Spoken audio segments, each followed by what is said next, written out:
Hello everyone. Today we want to talk about 5 things that you should not do in ACCA SBL. The first thing is you should not memorize syllabus. Now I'm not saying that when you study you don't memorize and just allow us to forget everything. No, I'm trying to say that if you memorize syllabus, you don't expect that whatever you memorize can be directly applied in the answer. And that is enough. You don't expect like this because SBL syllabus is actually to facilitate your understanding and to enhance your knowledge. It is functioning in a way that to allow you to understand a certain topic, understand a certain subject matter and the content, but it does not give you the absolute answer of your SBL exam. So you got to use your knowledge to apply it in the case study when you write your answer. So do not be too over rely on memorizing the answer and thinking that memorizing the answer and writing whatever I memorize is enough for SBL.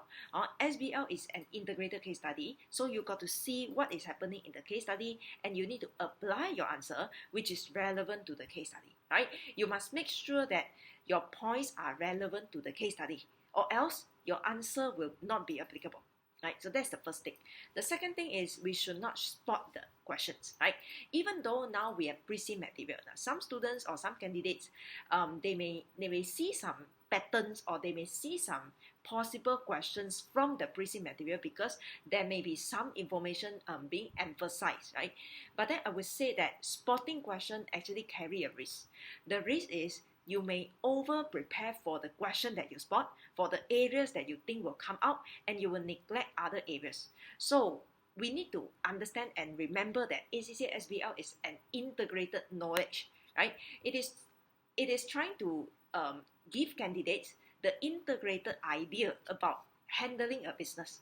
So sometimes the questions may not be specific to a certain topic or to a certain chapter as well. So we need to understand the content and the syllabus as a whole in order to answer our questions. So spotting questions will carry this risk where students tend to forget that it is actually an integrated case study and you will just rely on the areas that you have prepared to answer the question, which sometimes may not be enough. The third thing is do not ignore the pre-sim material. And of course, do not ignore the exhibit as well. Because sometimes students will tend to focus on one side.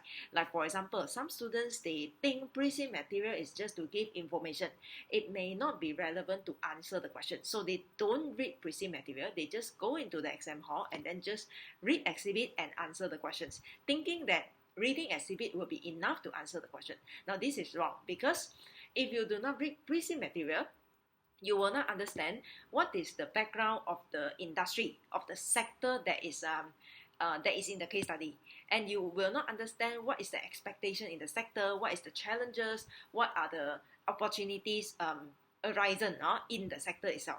All this information actually will help you in your answer, especially when you want to do something like recommendation or when you want to suggest how can the company improve. All this information will be the back-end information, the background information for you to suggest your answer and to justify your answer. On the other side, if you only focus on pre-sim material, right, without reading the exhibit, because some candidates may think that, oh, I have 2 weeks to read the pre-sim material. That is the 2 weeks that I can really prepare myself well. But when it comes to exam hall, I may not have the time to actually read exhibit too much. So I just glance through and then I don't focus on that. I use my pre-sim material information to answer the questions. Is it okay? It is not okay as well. Because pre-sim material give you a background, but it does not give you the specific context in the exhibit. Exhibit will tell you what is happening currently for the company and what is the company plan or what is happening in the external environment, which all this information will be needed to make decision at that point of time. So both documents will be important for the candidates to answer the question, and so don't just focus on one and ignore the other one. Number 4 is we do not expect a set of perfect answer. Please don't expect yourself that you can write your answer just like the sample answer that you have studied. Remember that sample answer can be prepared without the time limit. But when you write your answer in your exam, you have the time limit. So you will definitely not be able to write as good as the sample answer. Now, I'm not saying that I would like to correct my sentence. I'm not saying that definitely, but then most of the time we are not able to do so, because when we have time pressure, we may have some um, areas that we may not, juggle properly, or we may not take care properly. It doesn't matter. We will try our best. That is the reason why preparation is so important. When we prepare before the exam, we are able to establish a momentum. We are able to establish a function of ourselves to answer the questions. So when we go to the exam hall, it is something that we are very familiar, except for the exhibit, right? So sample answer can still be studied, right? Remember that sample answer can still be studied, because sample answer will give you additional points that you may learn and you may apply in your real exam.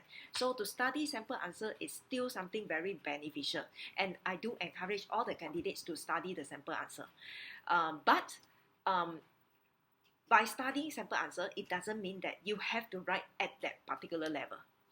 Number 5 is that we should not forget previous knowledge, right?